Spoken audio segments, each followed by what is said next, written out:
आज जब प्रभु श्री राम की नगरी अयोध्या में ये प्रेस वार्ता कर रहा हूं, उस वक्त दिल्ली के लोकनायक जयप्रकाश नारायण हॉस्पिटल में आतंकी हमले से पीड़ित गंभीर रूप से घायल लोग जिंदगी और मौत से जूझ रहे हैं। लाल किले पर हुए आतंकी हमले में 9 लोगों की जान चली गई और मैं भारत के प्रधानमंत्री से ये अपील करता हूं कि ऐसे समय में जब देश की राजधानी दिल्ली में लाल किला, जो हमारे गौरव का प्रतीक है, जहां से प्रधानमंत्री हर वर्ष देश को संबोधित करते हैं, 15 अगस्त को उस लाल किले के पास ब्लास्ट हुआ, आपको अपनी भूटान की यात्रा स्थगित करनी चाहिए और हिंदुस्तान के सुरक्षा की चिंता करनी चाहिए। लेकिन यह संवेदनहीनता की पराकाष्ठा है कि प्रधानमंत्री जी इस वक्त भूटान के अंदर जन्मदिन, राजा के जन्मदिन के कार्यक्रम में शामिल होने पहुंच गए, वहां से भाषण दे रहे हैं।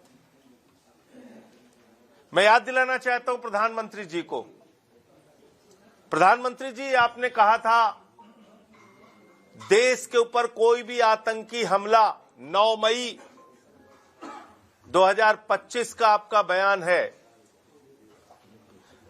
देश के ऊपर कोई आतंकी हमला युद्ध माना जाएगा। यह आपका बयान है, मेरा बयान नहीं है। आपने देश के सदन में कहा था पाकिस्तान का डीजीएमओ आपसे गिड़गिड़ाया, तब मैंने आपसे कहा था प्रधानमंत्री जी हमारी बहनें भी तो गिड़गिड़ा रही थी, पहलगाम में उनकी बात नहीं सुनी गई। आतंकियों ने उनके माथे का सिंदूर उजाड़ दिया, वो भी गिड़गिड़ाई थी, रोई थी, लेकिन आपने पाकिस्तान के ऊपर भरोसा किया, आपने ट्रंप के ऊपर भरोसा किया, आपने सीज फायर करके भारत की सेना जो पाकिस्तान को नेस्तनाबूद कर सकती थी उसको रोकने का काम किया। और आज जो आतंकी हमला हुआ है लाल किले के पास, उसमें किसका नाम आ रहा है? जैसे मोहम्मद। जो उमर नाम के आतंकी जिसका नाम आ रहा है, उसके तार जैसे मोहम्मद से जुड़े हैं, पाकिस्तानी आतंकी संगठन से। ऐसी खबरें मीडिया में चल रही हैं। अब आप क्या करेंगे? ट्रंप के सामने जाके बच्चों की तरह शिकायत करेंगे, अंकल अंकल देखो हमारे ऊपर फिर से हमला हो गया, या पाकिस्तान को मुंहतोड़ जवाब देंगे? देश आपसे जानना चाहता है। और इस देश को पार्ट टाइम प्रधानमंत्री की जरूरत नहीं है, इस देश को पार्ट टाइम गृह मंत्री की भी जरूरत नहीं है। आप आधे से ज्यादा समय तो देश के बाहर घूमते रहते हैं, तो देश की चिंता आप कब करेंगे? आपका गृह मंत्री अमित शाह, वो तो पूरे देश में घूम घूम के सरकार तोड़ने, बनाने, चुनाव के प्रचार, उसमें व्यस्त रहता है,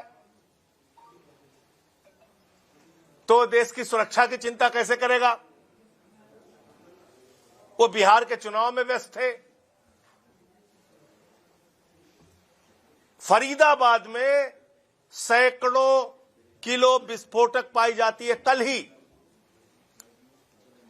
और उसके बाद लाल किले पे हमला हो जाता है, वहां ब्लास्ट हो जाता है।